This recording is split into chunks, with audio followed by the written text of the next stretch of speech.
After graduating college, my fiancée suddenly said she wanted to stay and work at the university. Right then, I guessed Amanda had feelings for her advisor. We had an open and honest conversation.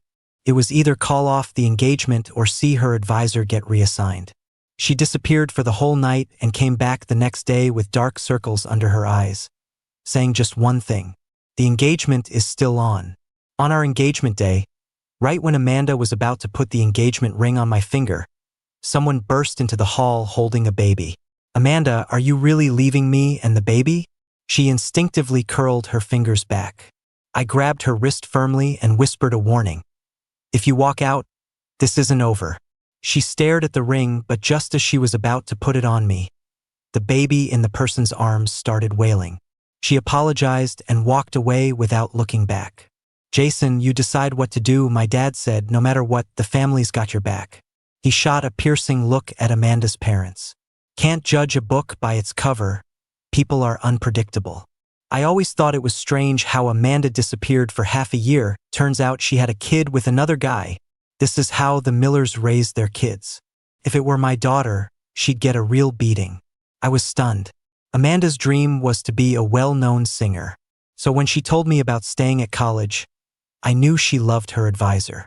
My best friend Peter laughed at me for being overly sensitive. Staying at college is normal, right? Stable job, summer and winter breaks. I smirked inside because they didn't know our family background. Amanda's 21st birthday gift was a share of the family business's profits. She could do anything she wanted with her situation. There was no way she'd want a 9-to-5 job at the university. The only thing we disagreed on was our future plans. I had to inherit the family business and needed to study abroad. But Amanda didn't have goals, she just wanted to have fun. I didn't mind that. If she didn't want to study abroad, I wasn't going to force her. I remember deciding to go abroad. She hugged me and softly comforted. "I don't want to live a life I can see the end of at a glance. What if I really become a star? You'll be the pop star's husband then. I'll visit you overseas. Isn't that more thrilling?" I was convinced, so I left the country. She stayed here for freedom and her so-called dreams. Both families suggested getting engaged first, but I resisted this pressure from both sides. Back then, I thought simply, let her chase her dreams. Marriage shouldn't be a restraint. But I didn't expect she'd have the freedom to have a child with another man. I thought she didn't visit me because she was busy with performances. Turns out she was having a baby with Ken. In hindsight, the signs were there. I just chose to ignore them. At least now, the truth's out and we don't have to keep guessing. Peter looked at me with sympathy. "Bro, the next one will be better." He made me chuckle with that. But the next second, tears hit the back of my hand. I lifted my head, using my hand to cover my eyes, hearing a deep sigh echo nearby. Mom and Dad saw the guests out. The grand ballroom left with fewer than 10 people. That's when Amanda's parents came over to me. "Jason, you're a good kid. Sorry for today. This is Amanda's fault and ours for not managing our daughter. Who would have thought she'd get involved with her professor?" "Don't worry, we'll handle it," Amanda's mom said. I interrupted her. "No need, Aunt. It's still your grandson, your family issue. My family shouldn't get involved. There's been a lot today, so I won't see you out," I said, obviously sending them off. Amanda's parents looked uncomfortable but couldn't respond. Before leaving, Amanda's dad tried again. "Jason, I'll offer 30% of shares if you give the child a name. Treat it as adoption. Our families can bury the scandal." I chuckled. "Why would the Brooks risk their reputation for your scandal?" His face turned awkward with embarrassment. Seeing my firm stance, they left dejectedly. I didn't expect to see them again at a college reunion. Amanda and Ken stood confidently in the middle of the room, basking in praises and congratulations. Amanda's really the Miller's second daughter. Kept that under wraps too well just for life experience and got dragged into this? A classmate chimed, "Professor, you two have a kid already. Should have gotten us over for the wedding sooner." Ken nodded politely. "You all know Amanda's special status. This is casual, our treat," which ignited cheers. Amanda remained by Ken's side, gently patting her baby, glowing with bliss as a new mom. I clenched my fists, feeling cold inside. Accepting blessings so publicly felt like a slap in my face. The whole scene felt absurd. Just yesterday, she was nearly my fiancée. Now she's here with another man's child basking in peers' approval. Peter, angrier than me, grabbed a drink and Dadiva paradox. Laced with sarcasm, when did Ken and Amanda get hitched and have a child? Emphasizing the words heavily. Ken's face fell as everyone focused on Peter. He dropped the bombshell. Did you know Amanda's been engaged the whole time? Do you, being an educator, get a thrill from being the other woman? It was like a bomb going off in everyone's ear. All eyes were on Ken. Those who'd just been congratulating him took a step back. People grouped together openly, whispering. Amanda suddenly stood in front of Ken, blocking those prying eyes. Before knowing the truth, I advise you to hold your tongue and avoid trouble, she warned Peter, unfazed by Amanda's threats. Amanda shot me a fierce look, then said, since we're all here, I might as well state it clearly. Yes, Jason and I are engaged, but it was arranged by our families. It doesn't reflect my personal wishes. As an independent individual, I believe I have a right to pursue love. Some people still act like we're living in the past when arranged marriages were the norm. I'm not letting anyone chain my life with marriage. Amanda lifted her chin, exuding confidence. A few classmates were almost ready to cheer her on. I couldn't believe she was shifting focus onto me. She thought I'd still be the fiancé who'd tolerate anything for her sake. I chuckled coldly and stepped forward. So you're saying you never agreed with the engagement? Why not refuse earlier? How many benefits did your family get from my family? You're not a child, Amanda. There were countless opportunities to tell me before yesterday's engagement banquet, yet you didn't. Don't act so high and mighty. You're disgusting, I said. Amanda stayed silent, her expression ugly. Ken jumped in. Jason, it's not like that. Amanda wanted to tell you earlier, but you were preparing to go abroad. She didn't want to mess things up for you, she planned to explain when you got back. She was scared you'd be mad, but she did have feelings for you. Keeping it from you was for your sake, he said self-righteously. Their excuses made me sick. Peter couldn't help himself. Are you saying Jason should just bow down to you cheaters? He snapped. Shut up. Amanda fumed. Ken and I never did anything while in school, she protested. Peter scoffed. So what? You can't change that you were his student. Amanda looked at me, but she didn't explain. She just grabbed Ken and left. Ken had been my class teacher. When Amanda decided to switch to my major, she transferred to our class. I noticed her visiting Ken's office often and asked her about it once. She laughed and clung to my arm, saying she just wanted to spend more time together and was making up classes. Getting jealous over nothing, she teased. Do you think I'm cheating? I frowned. Amanda, I'm a guy too. The way Ken looks at you isn't right. She brushed it off and accused me of being overly possessive. Back then, I couldn't tell if it was jealousy or something else. I dropped the subject. But looking back now, it's clear Ken had feelings for her too. He just couldn't make the first move because of his position. Amanda taking such a risk, going behind my back to have a child with him, was quite something. That night, I packed up everything related to Amanda. I considered what to do with the expensive gifts and ended up sending them back to her. I didn't expect her mom to show up at my door, gifts in tow. Jason, Amanda put her heart into these. Don't they show how much she cared? Everyone makes mistakes, especially when young. Isn't it normal to date around before marriage? For the sake of our family's ties, think this over, all right? And what your uncle said yesterday still stands.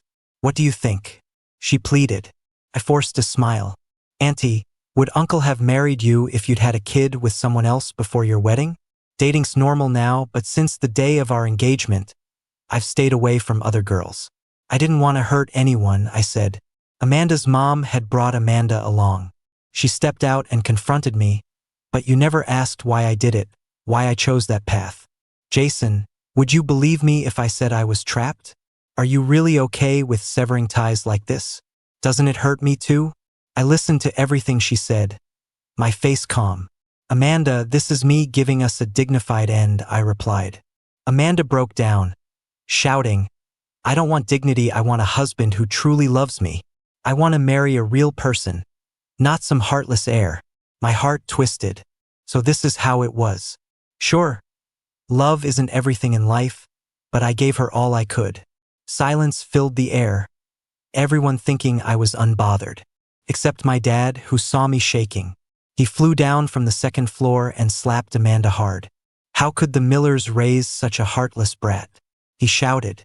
Amanda instinctively shoved him. No one's ever hit me before, she yelled. I quickly steadied my dad, shocked. His hand still trembled as Amanda, her voice hoarse, lashed out. If you hadn't made Jason so rigid with rules, we wouldn't have missed this. It's all your fault. Shut up. Amanda, you have no right to criticize my dad. Get out of my house. After Amanda left, exhaustion swept over every part of my body. My dad hadn't recovered from his shock. He just stared blankly at me, wanted to say something, but then lowered his head and went upstairs. I didn't know how to comfort him. After Amanda revealed her true feelings, she became more openly affectionate towards Ken. Not only did she get the kids registered under the Miller's name, but she also got Ken a more respectable job. And on his birthday, she booked the hardest to get into restaurant and posted their picture together. Everyone in the circle knew about it. Friends close to me sent screenshots of her post. Jason, are you just gonna let this slide? You seriously gonna put up with it? I didn't reply, just quietly opened that post. Saw a bunch of people commenting on it, all mocking and sarcastic. Amanda, you're amazing, you actually bagged your own teacher. If you didn't want to marry Jason, you should have said so earlier. Why waste his time? Jason's my ideal guy. Just play around with this kind of guy. Isn't it embarrassing to bring him to the table? I was scrolling through the comments. Then suddenly, there was a pinned comment. Background doesn't determine ability, and Ken is my love, disrespecting him is disrespecting me. Then those mocking comments vanished. My gaze turned colder. Amanda was making a statement for Ken, while openly slapping me in the face. What I didn't expect was that this wasn't Amanda's worst act. Because of Amanda's last stunt, my dad hadn't been sleeping well for days. Today, he couldn't even get out of bed. I was so scared, I quickly called the hospital. The best treatment for his condition was at the Miller's hospital. I dialed Amanda's number, trying to keep my hands from shaking, hoped she'd arrange for a doctor, but she hung up on me 3 times. Having no other choice, I rushed my dad to the hospital. But we couldn't even get into the ER. A nervous nurse kept apologizing. Jason, there's no room, all doctors are busy. If you wait, I'm afraid it'll be too late. Of course, I knew that, but at the moment I had no better option. So I kept pleading with the nurse. The Miller's hospital has I was about to say I had shares there, but Amanda cut me off loudly before I could finish. No one can break hospital rules today, not even you, Jason. Didn't you cut ties with the Millers by now? Does it still matter who you are?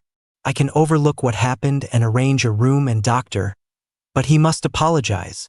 Amanda pointed at my father in my arms.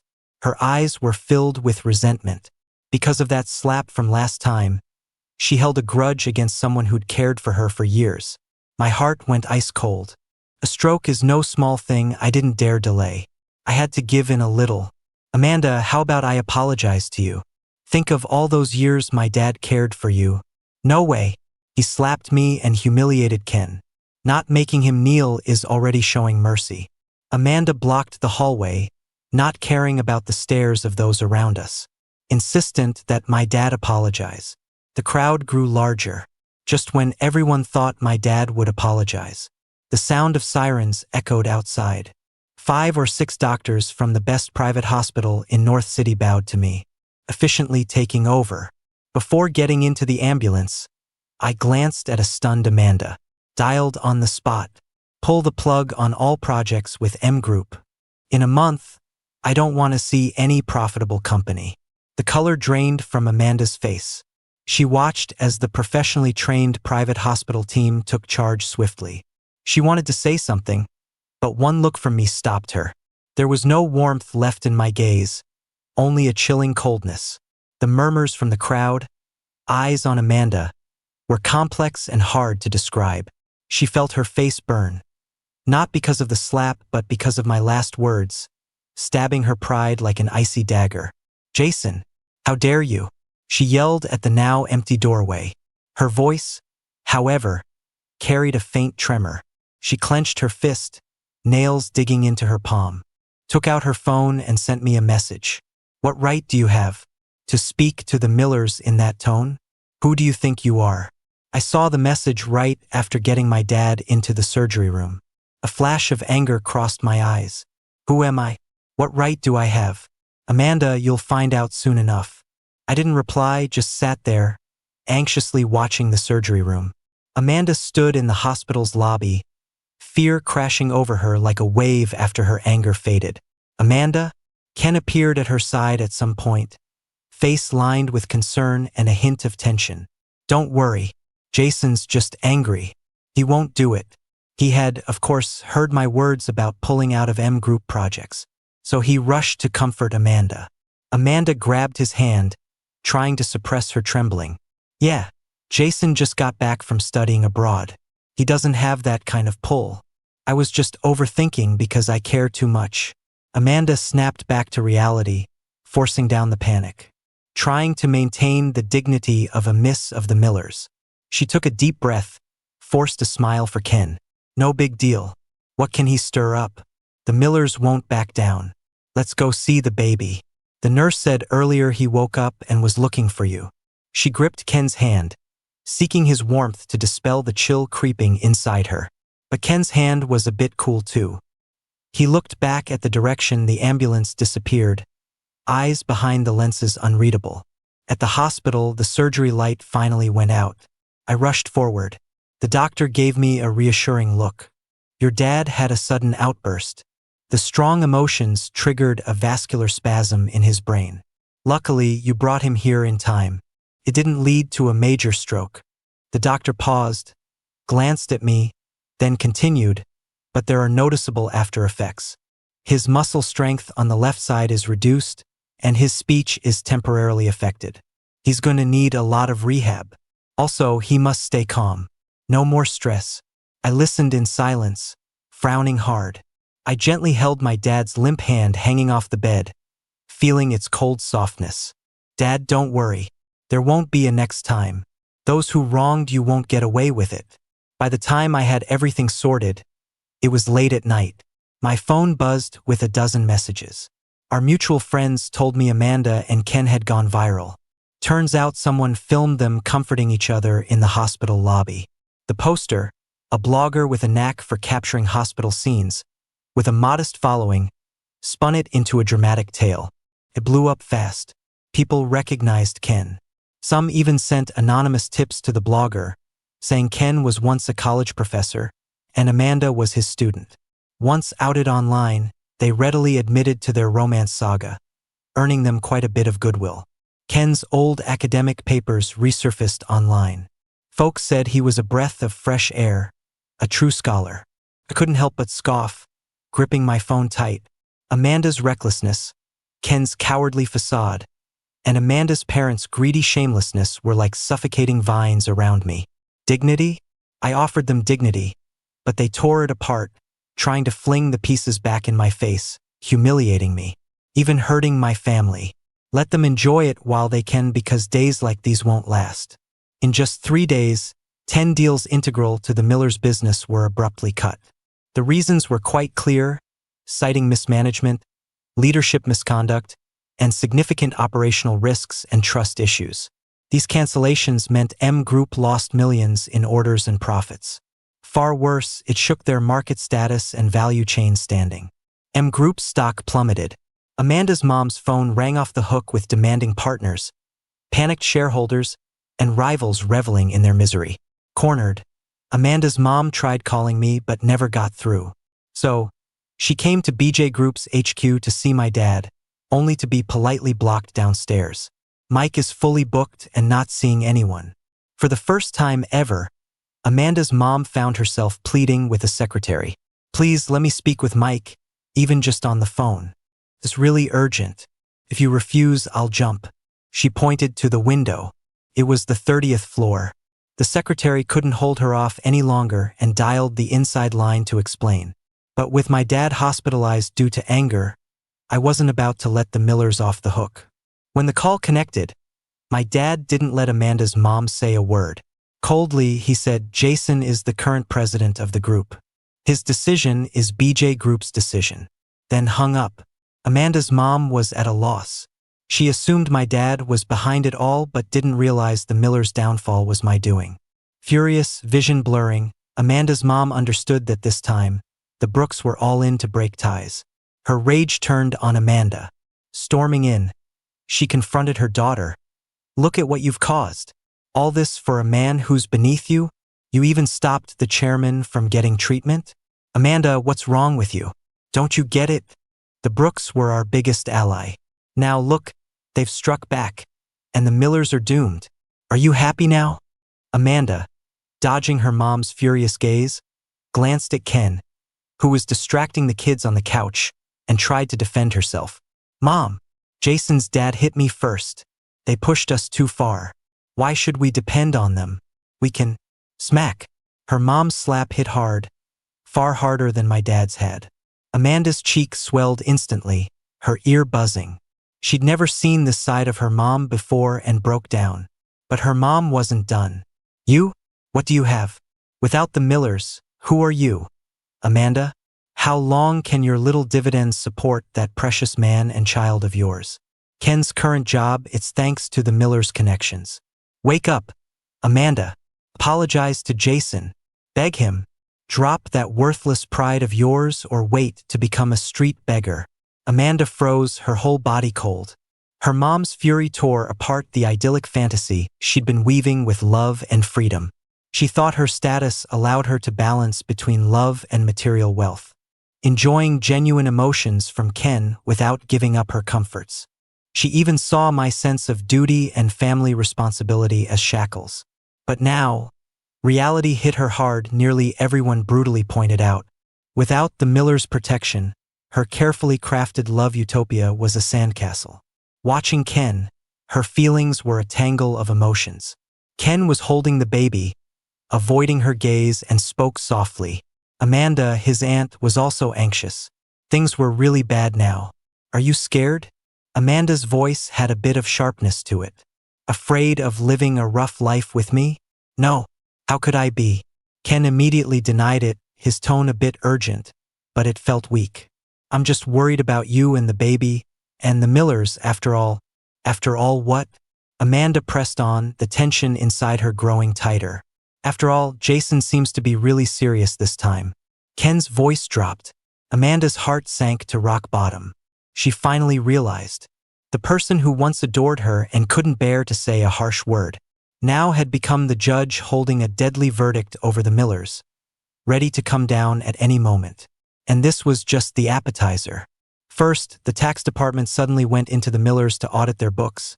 Then the environmental department suddenly inspected the Millers' factory, issuing hefty fines and ordering a shutdown. Companies dependent on the Millers began to quietly distance themselves, even sabotaging them in secret. The Millers couldn't hold on for much longer.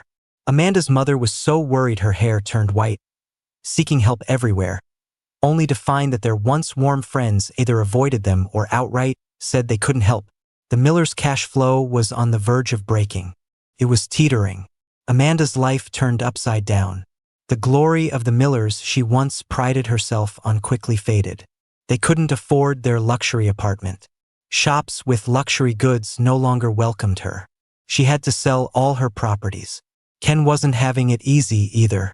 He had gotten into a top research institute through the Millers' connections, but gossip about him cheating, being involved in a teacher-student affair, and getting a female student pregnant before marriage spread like wildfire. He tried hard to prove himself, but his reports were suppressed, and his experimental rights were revoked. The admiring and flattering gazes turned into blatant mockery and pity. Amanda couldn't handle it anymore. She and Ken argued more frequently. She blamed him for being incompetent, for not protecting her and the child. He resented her for being too headstrong, too lacking in restraint, and blamed her for the mess. During one heated argument, Amanda lost control and shouted, pointing at the child in Ken's arms. "It's all because of you. If it weren't for you back then…" "Amanda," Ken sharply interrupted, his face turning pale. "Are you insane? This is your child." Amanda was also taken aback by the words that slipped out. She crouched down, silently weeping. What can I do? The Brooks are trying to kill us. My mom scolds me every day. Everyone's laughing at us. Ken, I feel so helpless. What can we do? A week later, an even bigger storm arrived. Ken was reported for academic fraud, and a formal investigation was launched. Ken's world completely collapsed. He locked himself in the shabby little apartment Amanda rented, keeping the curtains closed. He knew the consequences of confirmed fraud too well. Disgrace, a shattered future, maybe even jail time. It's him. It has to be Jason. He's doing this to destroy us. Amanda looked at the man going mad in front of her, her heart filled with disgust and fear. Who are you blaming now? Why didn't you speak up when you did those things? She looked at the rundown apartment and smelled the cheap takeout. In their parents' argument, the baby cried loudly. Outside, reporters were waiting. The news of the Millers going bankrupt was scrolling on TV. It's over, it's all over. Amanda slumped to the floor, her eyes empty. After that, Amanda tried countless times to find me. She even knelt outside the company building. She knelt for 3 days straight, smacking herself repeatedly. Amanda didn't care about face or reputation anymore, wishing she could turn back the clock a few months. But there's no medicine for regret in this world. The M Group crumbled to the ground. Ken was arrested. She was left to raise the child alone, unable to afford even the cheapest apartment. The last I heard of her, someone saw her staring into space by the seaside, holding her child. My assistant asked if I wanted to send someone to check on her. I shook my head. Everyone chooses their path. I wouldn't interfere with Amanda's life anymore. Our paths would never cross again. Today, the hospital called to say my dad had fully recovered. I prepared a bouquet to go pick him up. Walking into the flower shop, I coincidentally spotted a bouquet at the same time as another woman. Before I could say anything, she quickly drew her hand back. She gave me a quick glance. If you like it, you can have it. To ease the mood, I joked, "Are you giving that to your boyfriend?" She shook her head, saying it's for her deceased brother. Not knowing how to comfort her, I awkwardly said, "My condolences." She suddenly shoved the bouquet into my arms. That was our dog named Brother because as a child, I was always envious of neighbors with brothers. She then lightened the mood, sharing amusing stories from the past. Coincidentally, we were heading to the same hospital. These series of coincidences made me marvel at the wonders of fate. We talked for a long time and exchanged numbers when parting ways. On the way back, I cheerfully stared into the distance. Those people in my memories had long faded. My road ahead is still long. Sunshine, flowers, and love never define anything. They create the exciting moments when everything uniquely intertwines.